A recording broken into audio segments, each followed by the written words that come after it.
Right guys, I've moved on to the rear bumper now. As you can see, I've taped up quite a little bit of the area just to combat dust. I don't want any dust getting in the under the wrap. So I've removed the trim that sits all the way in the bumper and around the light. So that's pushed back and out the way and clean. And now I'm basically ready. I've also clay barred as well, so now I'm ready to put the wrap on. So let the fun begin.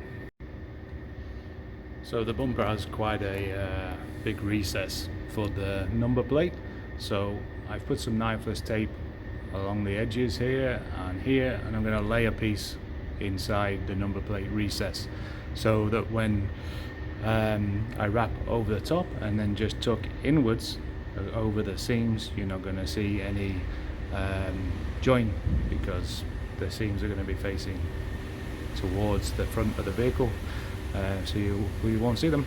So no point struggling trying to bend the material into the gap and risk bridging.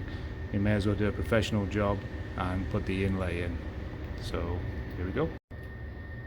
So basically you can see I've laid the vinyl into the recess, covered over the edges just up to there, and just the same the other side, and I've cut along the join line there.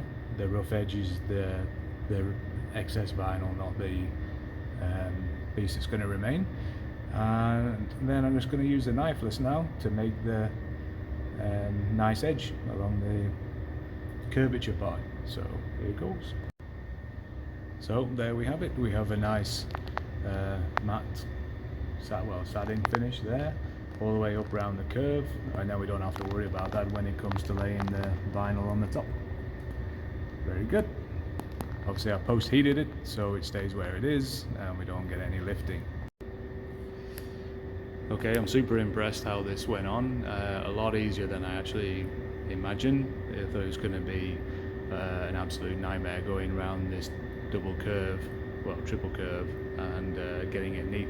But it went on pretty easy actually. I thought it was going to take a good hour just to lay it, but sort of 15 minutes and I had most of it done. Now just the trimming, which is very unusual. I thought it would be a pain. Absolute pig. But as you can see, I've trimmed around the area where the number plate is, and it looks nice and neat.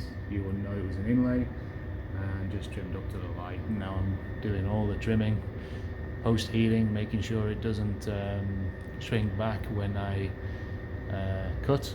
And as you can see, the film is relaxed.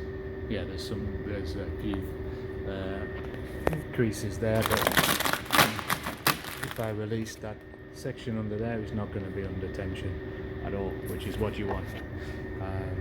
Along the top here, it's all baggy, no big creases or anything. Same coming around to the other side. As soon as I release the bit in the middle, there's going to be no tension there whatsoever. So I'm happy, it's all going well.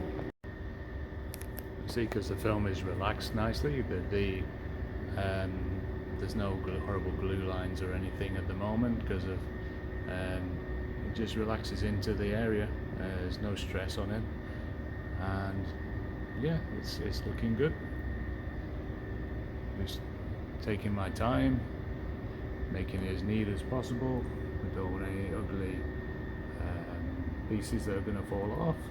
It's all good. Okay, so we just finished the back end, and it turned out really well, really well. And I say I finished the back end and need to do that one reflector, but I should do that tomorrow. I hope you like it. All looking spot on. All the seams are fantastic. As you can see, I did the reflector on this side, but it's now like 10 past 10 in the evening and I'm tired, so it's time to go to bed, and just the wing to do tomorrow, the wing mirrors, and this beast on the floor. So that's gonna be fun. See you guys tomorrow.